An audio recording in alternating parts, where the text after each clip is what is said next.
ஆழ்மனதை உபயோகித்து பயத்தை போக்குவது எப்படி? என் மாணவர்களில் ஒருவர் தன் தொழில்முறை அமைப்பின் வருடாந்திர விருந்தில் பேசுவதற்காக அழைக்கப்பட்டிருந்தார். தன் துறையில் மிகவும் பிரபலமான மனிதர்கள் உட்பட ஆயிரக்கணக்கானோர் கலந்து கொள்ளவிருந்த அந்நிகழ்ச்சியில் அவர்கள் அத்தனை பேர் முன்னிலையில் பேச வேண்டும் என்ற எண்ணமே தனக்கு கிளி ஏற்படுத்துவதாக அவர் என்னிடம் கூறினார். அவர் தன்னுடைய இந்த பயத்தை இவ்வாறு போக்கினார். பல இரவுகள் தன் சாய்வு நாற்காலியில் 5 நிமிடங்களுக்கு அமைதியாக அமர்ந்து தனக்குத்தானே மெதுவாக, அமைதியாக, நேர்மறையாக பின்வரும் சுய பிரகடனத்தை கூறினார்.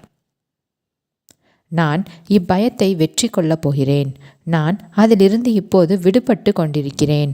நான் சமநிலையோடும் உறுதியான நம்பிக்கையோடும் பேசுகிறேன். நான் சாந்தமாகவும் ஓய்வாகவும் இருக்கிறேன். இவ்வழியில் அவர் ஒரு நிச்சயமான மன விதியை இயக்கி வைத்தார். வேலை வந்தபோது அவர் தன் பயத்தை விட்டொழித்து வெற்றிகரமான ஒரு உரையை நிகழ்த்தினார். ஆழ்மனம் தூண்டுதலுக்கு இணங்கக்கூடியது. அது தூண்டுதலால் கட்டுப்படுத்தப்படுகிறது. நீங்கள் உங்கள் மனதை அமைதிப்படுத்தி ஓய்வாக இருக்கும்போது உங்கள் வெளிமனதின் எண்ணங்கள் உங்கள் ஆழ் மனதிற்குள் சென்று பதிகின்றன. இந்நேர்மறையான எண்ணங்கள் என்னும் விதைகள் உங்கள் ஆழ்மன பகுதிக்குள் சென்று புதையும் போது அவை தங்கள் இனத்தை சார்ந்து வளரும். நீங்கள் சமநிலை கொண்டவராகவும் சாந்தமானவராகவும் அமைதியானவராகவும் ஆவீர்கள். மக்களின் மாபெரும் எதிரி. பயம்தான் மக்களின் மாபெரும் எதிரி என்று கூறப்பட்டு வருகிறது. தோல்வி, உடல்நலக் குறைவு மற்றும் மோசமான மனித உறவுகளுக்கு பின்னால் பயம் உள்ளது. லட்சக்கணக்கான மக்கள் கடந்த காலம், எதிர்காலம், வயதான காலம், பித்து பிடித்த நிலை, மரணம் ஆகியவற்றை நினைத்து பயப்படுகின்றனர். ஆனால் பயம் என்பது உங்கள் மனதில் உள்ள ஓர் எண்ணம். அப்படியானால் நீங்கள் உங்கள் சொந்த எண்ணங்களை கண்டு பயப்படுகிறீர்கள். படுக்கைக்கு அடியில் பயங்கர உருவம் கொண்ட ஒரு அரக்கன் ஒளிந்திருக்கிறான். அவன் இரவு வந்து உன்னை பிடித்து கொள்வான் என்று ஒரு சிறு குழந்தையிடம் அதனோடு விளையாடும் மற்றொரு குழந்தை கூறினால் அதை கேட்டு அக்குழந்தை பயத்தால் உறைந்து விடக்கூடும். ஆனால் அதன் பெற்றோர் விளக்கை போட்டு அரக்கன் யாரும் இல்லை என்பதை காட்டி உறுதி செய்யும் போது அக்குழந்தை பயத்திலிருந்து விடுபடுகிறது. உண்மையிலேயே ஒரு அரக்கன் இருந்திருந்தால் எவ்வளவு பயந்திருக்குமோ அவ்வளவு உண்மையான பயம் அதன் மனதில் இருந்தது. தன் மனதில் இருந்த ஒரு பொய்யான எண்ணத்திலிருந்து அக்குழந்தை குணமாக்கப்பட்டது. அது எதை நினைத்து பயந்ததோ அது யதார்த்தத்தில் இல்லவே இல்லை. இதே வழியில் உங்களுடைய பல பயங்கள் யதார்த்தத்தில் இல்லை. அவை கொடிய நிழல்களின் கூட்டம் மட்டும்தான். நிழல் ஒருபோதும் நிஜமாகாது. நீங்கள் எதற்கு பயப்படுகிறீர்களோ அதை செய்யுங்கள்.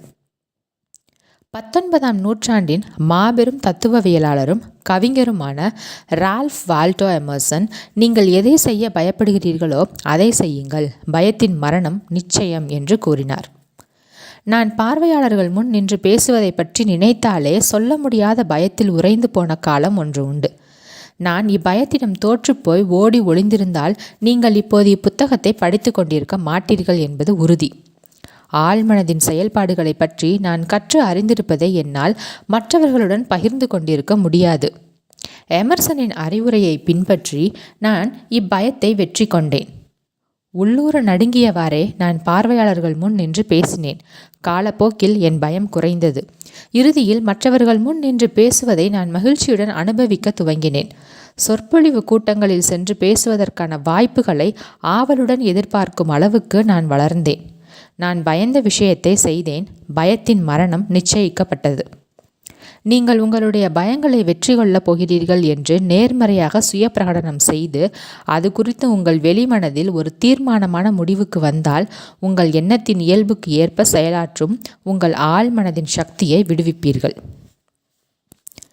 மேடை பயத்தை நாடு கடத்துதல்.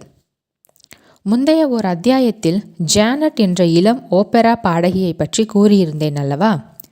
மேடை பயத்தின் காரணமாக அவரது வருமானம் கடுமையாக பாதிக்கப்பட்டது. அவர் ஓர் ஓபெரா தயாரிப்பில் ஒரு முக்கிய பாத்திரத்தில் நடிப்பதற்கான குரல் தேர்வுக்கு அழைக்கப்பட்ட போது அது தன் வெற்றிக்கான கடைசி வாய்ப்பாக இருக்கக்கூடும் என்பதை அவர் உணர்ந்தார். ஆனாலும் அவரது மேடை பயம் எப்போதும் போல் மிகவும் சக்தி வாய்ந்ததாக இருந்தது. அதை சமாளிக்க கற்றுக்கொள்ளாவிட்டால் தான் மீண்டும் தோற்றுவிடுவோம் என்பதை அவர் அறிந்திருந்தார். தன்னுடைய பயத்தை வெற்றி கொள்ள அவர் இவ்வழியை பின்பற்றினார். அவர் தனியாக ஒரு அறைக்குள் சென்று முடிந்த அளவு தன் மனதையும் உடலையும் ஆஸ்வாசப்படுத்தினார். அவரது ஆழ்மனதை ஆக்கிரமித்திருந்த பயத்தை எதிர்ப்பதற்கு அவர், நான் அழகாக பாடுகிறேன், நான் சமநிலையிலும் சாந்தமாகவும் நம்பிக்கையோடும் அமைதியாகவும் இருக்கிறேன் என்று மெதுவாக அமைதியாக அவ்வார்த்தைகளின் பொருளை உணர்ந்தவராக கூறினார். அவர் இவ்வார்த்தைகளை ஒவ்வொரு முறையும் 5 முதல் 10 தடவைகள் மீண்டும் மீண்டும் கூறினார். ஒரு வாரத்தின் முடிவில் அவர் சமநிலையையும் உறுதியான நம்பிக்கையையும் உணர்ந்தார். சமயம் வந்தபோது அவர் அற்புதமாக பாடினார். நீங்கள் இச்செயல்முறையை உங்கள் சூழ்நிலைக்கு ஏற்றவாறு அமைத்து அதை உண்மையுடனும் உறுதியான நம்பிக்கையுடனும் செய்து வந்தால் பயத்தின் மரணம் நிச்சயம். தோல்வியை கண்டு பயம். அருகிலுள்ள ஒரு பல்கலைக்கழகத்திலிருந்து மாணவர்கள் அடிக்கடி என்னை வந்து பார்ப்பதுண்டு. அவர்களில் பலர் என்னிடம் பகிர்ந்து கொண்ட ஒரு பொதுவான குறை பரீட்சைகளின் போது வரும் தூண்டப்பட்ட மறதி. அவர்கள் அனைவரும் ஒரே விஷயத்தை தான் கூறுகின்றனர்.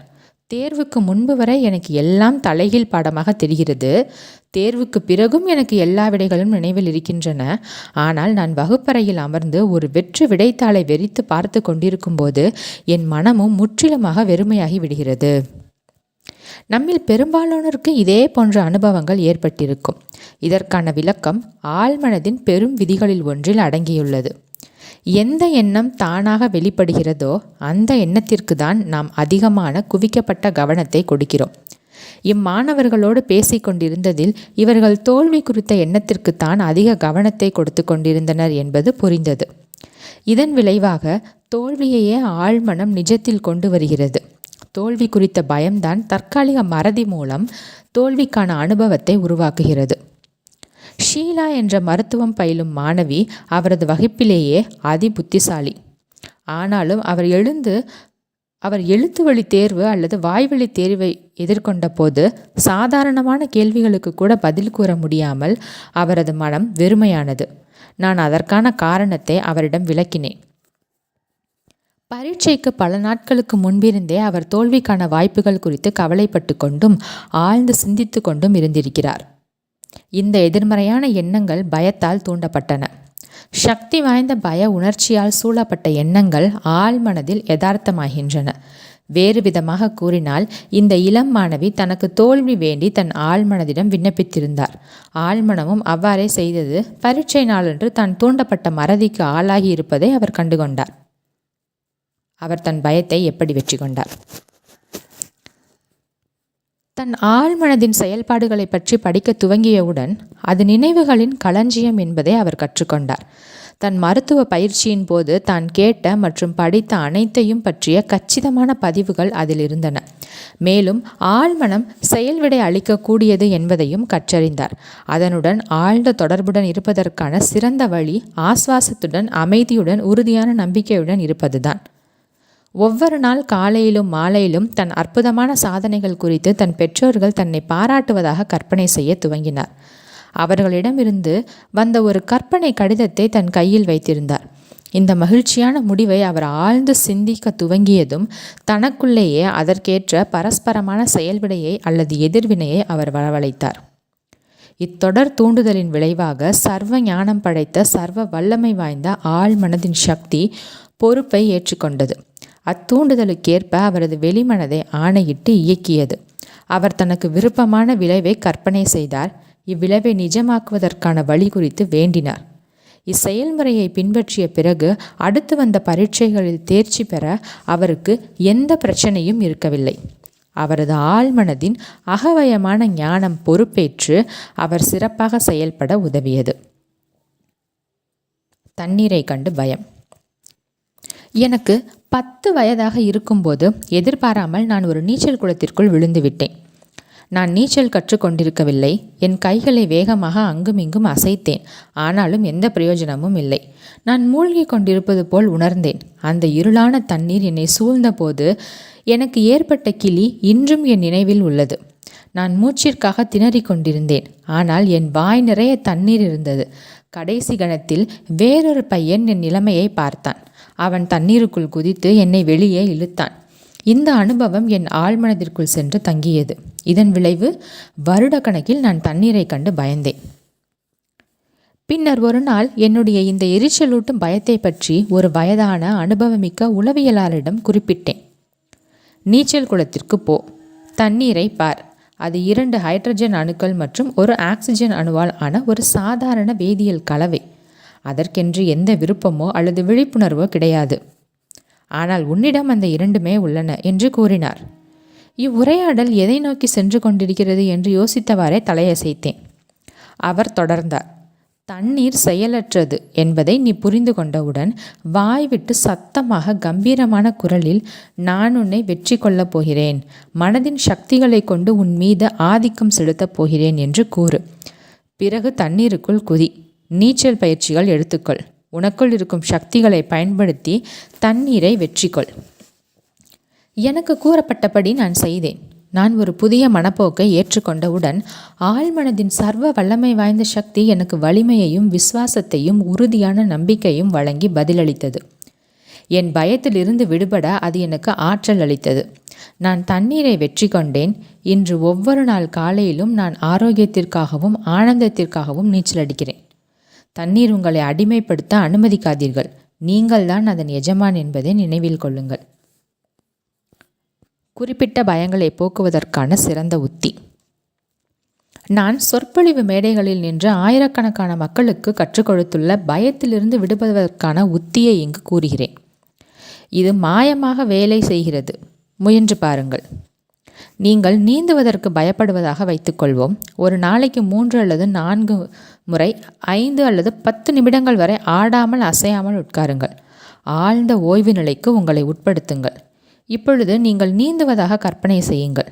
உணர்வு பூர்வமாக நீங்கள் நீந்தி கொண்டிருக்கிறீர்கள். மனதளவில் நீங்கள் உங்களை தண்ணீருக்குள் பார்க்கிறீர்கள். தண்ணீரின் சுறுசுறுப்பான குளிர் பதத்தையும் உங்கள் கைகள் மற்றும் கால்களின் அசைவையும் உணர்கிறீர்கள். இது மனதின் யதார்த்தமான விளக்கமான மகிழ்ச்சியான ஒரு நடவடிக்கை. இது வீணான பகல் கனவு அல்ல. உங்கள் கற்பனையில் நீங்கள் அனுபவித்து கொண்டிருப்பது உங்கள் ஆழ்மனதில் உருவாக்கப்படும் என்பதை நீங்கள் புரிந்து கொண்டுள்ளீர்கள். பிறகு உங்கள் ஆழ்மனதில் நீங்கள் பதித்த அப்படத்தின் உருவத்தையும் ஒப்புமையையும் வெளிப்படுத்தி கட்டாயம் வாய்ப்பு உருவாகும். அடுத்து நீங்கள் நீச்சல் அடிக்க முயற்சிக்கும் போது பேரானந்தம் மேலோங்கி நிற்கும். இதுதான் ஆழ்மனதின் விதி. நீங்கள் இதே உத்தியை பிறவற்றிற்கும் பயன்படுத்தலாம். உயரமான இடங்களை கண்டு பயந்தால் நீங்கள் மலைகளில் ஒரு சிறு உலா வந்து கொண்டிருப்பதாக கற்பனை செய்யுங்கள். அதன் அனைத்து யதார்த்தத்தையும் உணருங்கள். சுத்தமான காற்றையும் மலைப்பூக்களையும் கிளர்ச்சியூட்டும் இயற்கை காட்சிகளையும் அனுபவியுங்கள். தொடர்ந்து இதை மனதளவில் செய்து கொண்டிருந்தால் உடலளவில் அதனை எளிதாகவும் வசதியாகவும் செய்வீர்கள் என்பதை அறிந்து கொள்ளுங்கள். அவர் லிஃப்டை ஆசீர்வதித்தார்.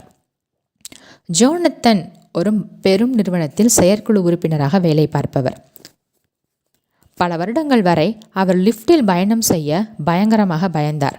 லிஃப்டில் பயணம் செய்வதை தவிர்ப்பதற்காக அவர் தினமும் காலையில் 7 மாடிகள் ஏறி தன் அலுவலகத்திற்கு சென்றார்.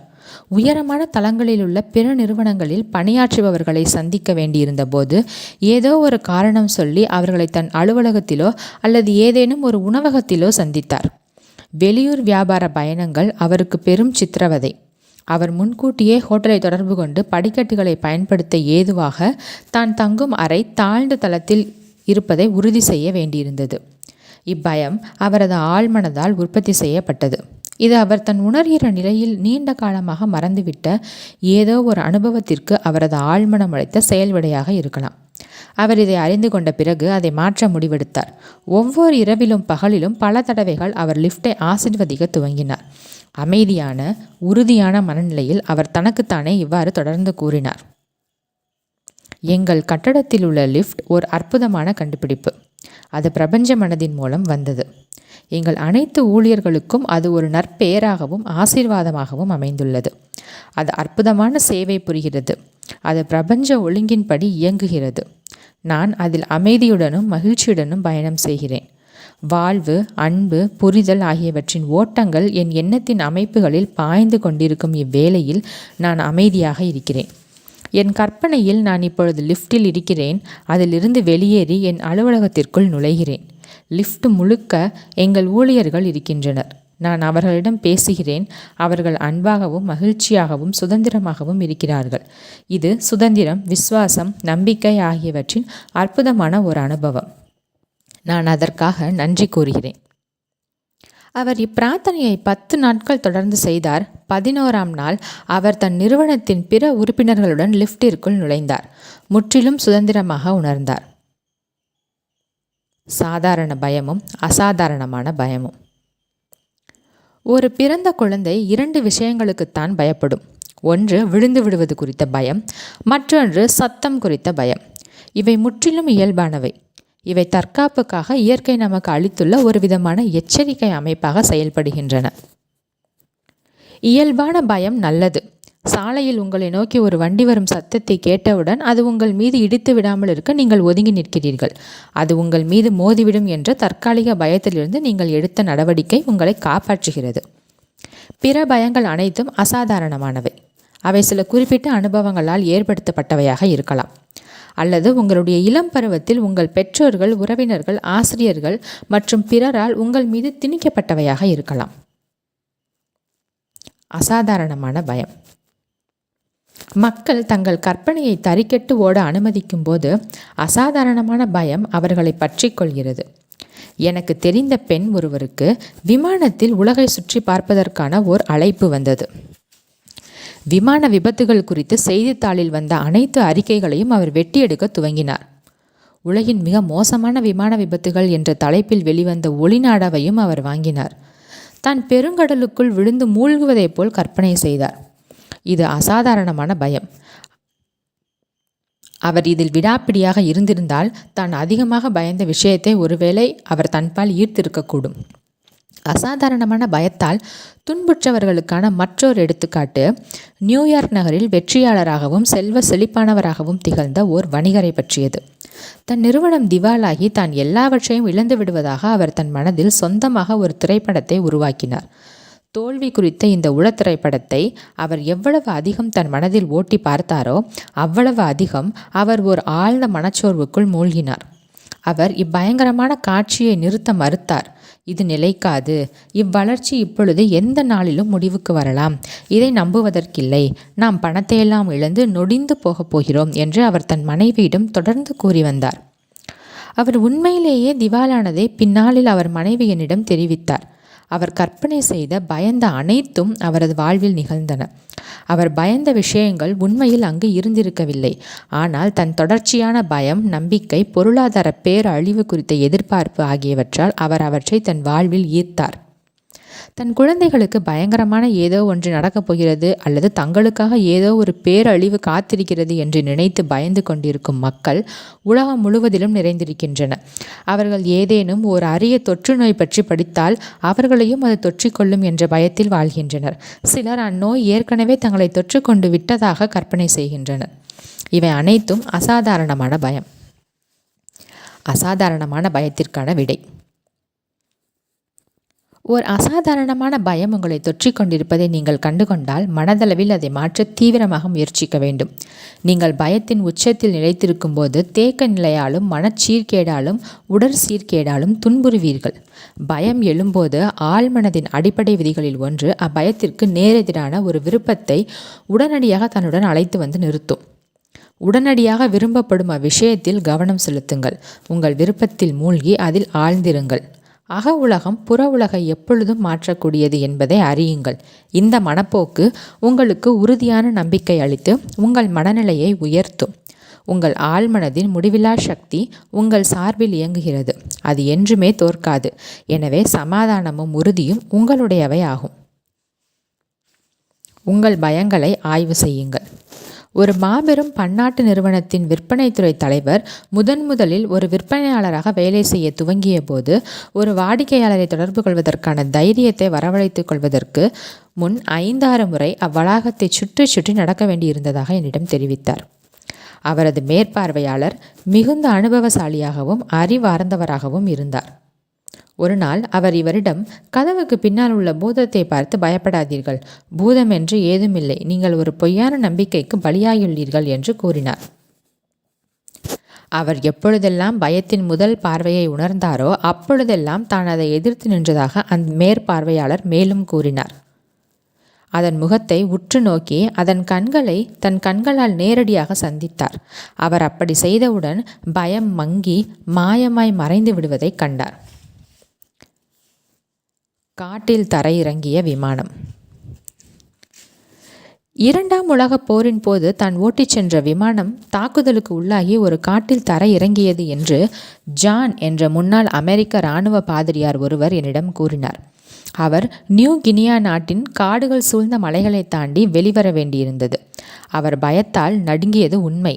ஆனால் பயத்தின் சாதாரண பயம், அசாதாரணமான பயம் என்று 2 வகைகள் உண்டு என்பதை அவர் அறிந்திருந்தார்.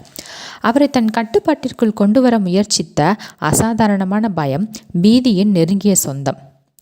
அவர் தன் பயத்தை குறித்து ஏதேனும் ஒன்றை உடனடியாக செய்ய வேண்டும் என்று முடிவெடுத்தார். அவர் தன்னுடன் பேசத் துவங்கினார். ஜான், உன்னால் உன் பயத்திற்கு அடிபடிய முடியாது. உனது பயம் என்பது பாதுகாப்பிற்கான விருப்பம், வெளியேறுவதற்கான ஒரு வழி. அவர் ஒரு சிறிய காலியிடத்தின் நடுவில் நின்று கொண்டு தன் சுவாசத்தை அமைதிப்படுத்தினார். அவர் பீதியின் முதல் அறிகுறிகளை தூர எறிந்தார். தான் ஆசுவாசமாக இருப்பதை உணர்ந்தவுடன் விண்வெளி கோள்களை அவற்றின் பாதையில் வழிநடத்தி கொண்டிருக்கும் பிரபஞ்ச பேரறிவு, நான் இக்காட்டிலிருந்து பத்திரமாக வெளியேற இப்பொழுது என்னை முன்னடத்தி கொண்டும் வழிநடத்தி கொண்டும் இருக்கின்றது என்று பிரார்த்திக்க துவங்கினார். அவர் இதை 10 நிமிடங்களுக்கு மேல் உறக்கச் சொல்லி கொண்டிருந்தார். திடீரென்று ஏதோ ஒன்று என்னுள் குறுகுறுக்க துவங்கியதை உணர்ந்தேன். அது உறுதியான, விசுவாசமான மனநிலை. நான் அத்திறந்த வெளியின் ஒரு பக்கமாக இழுக்கப்பட்டேன். அங்கு நான் ஒரு மங்கிய வழித்தடத்தை கண்டு அதை பின்பற்றி நடக்க துவங்கினேன். 2 நாட்களுக்கு பிறகு அதிசயமாக ஒரு சிறிய கிராமத்திற்கு வந்து சேர்ந்தேன். அங்குள்ள மக்கள் நல்ல நண்பர்களைப் போல் இருந்தனர். அவர்கள் எனக்கு உணவு கொடுத்து காட்டின் எல்லைக்கு கூட்டிச் சென்றனர். அங்கிருந்து ஒரு மீட்பு விமானம் என்னை அழைத்துச் சென்றது என்று ஜான் என்னிடம் கூறினார். ஜானுடைய மாறுபட்ட மனப்போக்கு அவரை காப்பாற்றியது. அவருக்குள் இருந்த அகவயமான அறிவின் மீதும் சக்தியின் மீது அவருக்கு இருந்த உறுதியும் நம்பிக்கையும் அவரது பிரச்சனைக்கான தீர்வை அவருக்கு கொடுத்தன. அவர் மேலும், நான் என் விதியை நொந்து கொண்டு என் பயத்தில் மூழ்கி இருந்திருந்தால் பயம் என்னும் அப்பூதம் என்னை வெற்றி கொண்டிருக்கும். பயத்தாலும் பசியாலும் நான் மடிந்து போயிருக்க கூடும் என்று கூறினார். அவர் தன்னையே நிராகரித்தார். ரஃபேல் ஒரு பெரும் நிறுவனத்தில் ஒரு உயர் அதிகாரியாக இருந்தார். கடந்த 3 வருடங்களாக தன் பதவி பறிபோய்விடும் என்ற பயத்தால் தான் நடுங்கிக் கொண்டிருந்ததாக அவர் என்னிடம் ஒப்புக்கொண்டார். அவர் எப்பொழுதும் தோல்வியை கற்பனை செய்து கொண்டிருந்தார். தனக்கு கீழ் வேலை பார்ப்பவர்கள் பதவி உயர்வுகள் பெற்று தன்னை தாண்டி சென்று விடுவார்கள் என்று எதிர்பார்த்து கொண்டே இருந்தார். அவர் எதை குறித்து பயந்தாரோ அது யதார்த்தத்தில் இருந்திருக்கவில்லை. அது அவருடைய சொந்த மனதின் ஆரோக்கியமற்ற நிலையில் தோன்றும் கவலையான எண்ணம்தான். அவரது விரிவான கற்பனை அவரது வேலை இழப்பை நாடகமாக மனதில் அரங்கேற்றியது. அவர் பயத்தால் நடுங்கி ஆற்றலற்றவராக ஆகும் வரை இது நீடித்தது. இறுதியில் அவர் ராஜினாமா செய்யுமாறு கேட்டுக்கொள்ளப்பட்டார். யதார்த்தத்தில் ரஃபேல் தன்னைத்தானே நிராகரித்தார். அவரது தொடர்ச்சியான எதிர்மறை உளக்காட்சி, தன் ஆழ்மனதிற்கு அவர் வெள்ளம் போல் அனுப்பி கொண்டிருந்த பயம் குறித்த தூண்டுதல்கள் ஆகியவை அவரது ஆழ்மனதை அதற்கேற்ப பதிலளிக்கச் செய்து எதிர்வினையாற்ற வைத்தது. அது அவரை தவறுகள் செய்யவும் முட்டாள்தனமான முடிவுகளை எடுக்கவும் இட்டுச் சென்றது. இதன் விளைவாக இவை அவருக்கு தோல்வியை ஏற்படுத்தின. அவர் உடனடியாக தன் மனதில் அதற்கு நேர் எதிரானதை எண்ணியிருந்தால் வேலையை விட்டு நீக்கப்பட்டிருக்க மாட்டார். அவர்கள் அவருக்கு எதிராக சதி செய்தனர். ஓர் உலக சொற்பொழிவு பயணத்தின் போது நான் விஜயம் செய்த ஒரு நாட்டில் மிக முக்கிய அரசாங்க அதிகாரி ஒருவருடன் நான் 2 மணி நேரம் பேசிக்கொண்டிருந்தேன். அம்மனிதரிடம் ஆழ்ந்த உள அமைதி இருப்பதை நான் கண்டேன். தன் எதிர்க்கட்சியை ஆதரித்த செய்தித்தாள்கள் நிரந்தரமாக தன்னை வசைமாறி பொழிந்த போதும் அவர் தன்னை தொந்தரவு செய்ய அவர் ஒருபோதும் அனுமதித்ததில்லை. அதற்கு அவர் தினமும் காலையில் 15 நிமிடங்களுக்கு ஆடாமல் அசையாமல் அமர்ந்து கொண்டு தனக்குள் நடுவில் ஓர் ஆழமான அசைவற்ற அமைதி பெருங்கடல் இருப்பதாக உணர்ந்தார். இவ்வழியில் தியானத்தின் மூலம் அவர் உற்பத்தி செய்த பேர ஆற்றல் வாய்ந்த சக்தி அனைத்து விதமான கஷ்டங்களையும் பயங்களையும் வெற்றி கொண்டது. சில மாதங்களுக்கு முன்னர் பீதியடைந்த ஒரு சக ஊழியரிடமிருந்து நள்ளிரவில் அவருக்கு தொலைபேசியில் ஓர் அழைப்பு வந்தது. ஒரு சிலர் அந்த அதிகாரிக்கு எதிராக ஏதோ ஒரு திட்டம் தீட்டிக் கொண்டிருந்தனர் என்பதாக அந்த ஊழியர் தொலைபேசியில் தெரிவித்தார். அந்நாட்டின் ஆயுதப்படையில் உள்ள இவருடன் கருத்து வேறுபாடு கொண்டவர்களின் துணையுடன் அவரது நிர்வாகத்தை ஆயுதங்கள் மூலம் தூக்கி எறிய திட்டமிட்டிருந்தனர். இதற்கு பதில் கூறும் விதமாக, நான் இப்பொழுது பூரண அமைதியுடன் உறங்கச் செல்கிறேன். நாளை காலை 10 மணிக்கு நாம் இதை பற்றி கலந்தாலோசிக்கலாம் என்று அந்த அதிகாரி தன் சக ஊழியரிடம் கேட்டு கூறினார். அவர் என்னிடம் கூறியது போல எந்த ஒரு எதிர்மறை எண்ணமும் தானாகவே தன்னை வெளிப்படுத்தி கொள்வதில்லை. நாம் அந்த எண்ணத்திற்கு உணர்ச்சி கொடுத்து மனதளவில் அதை ஏற்றுக்கொண்டால் தவிர. பயம் குறித்த அவற்றின் தூண்டுதலை நான் ஊக்குவிக்க மறுக்கிறேன். எனவே நான் அனுமதிக்காதவரை என்னை எந்த தீங்கும் நெருங்காது. அவர் எவ்வளவு அமைதியாக, சாந்தமாக, சலனமற்றவராக இருந்தார் என்பதை பாருங்கள். அவர் தேவையின்றி அலட்டி கொள்ளவில்லை, தன் தலைமுடியை பீத்து கொள்ளவில்லை, கைகளை பிசைந்து கொள்ளவில்லை. தனக்கு நடுவில் சலனமற்ற நீரை, ஒரு உள அமைதியை அவர் கண்டார். அங்கு ஒரு மாபெரும் அமைதி நிலவியது. உங்களை அனைத்து பயங்களிலிருந்தும் விடுவித்துக் கொள்ளுங்கள். பயத்தை ஒழித்து கட்ட ஒரு கச்சிதமான சூத்திரம் பைபிளில் தரப்பட்டுள்ளது. நான் கர்த்தரை தேடினேன், அவர் எனக்கு செவி கொடுத்து என்னுடைய எல்லா பயத்துக்கும் என்னை நீங்களாக்கிவிட்டார். உங்கள் ஆழ்மனதின் அற்புதங்களை கற்றுக்கொள்ளுங்கள். அது எப்படி வேலை செய்கிறது, செயல்படுகிறது என்பதை புரிந்து கொள்ளுங்கள். இவ்வத்தியாயத்தில் கொடுக்கப்பட்டுள்ள உத்திகளை பயன்படுத்துவதில் திறம் படைத்தவர்களாக மாறுங்கள். இன்றே, இப்பொழுதே அவற்றை நடைமுறைப்படுத்துங்கள். உங்கள் ஆழ்மனம் பதிலளிக்கும், உங்களை அனைத்து பயங்களிலிருந்தும் விடுவிக்கும்.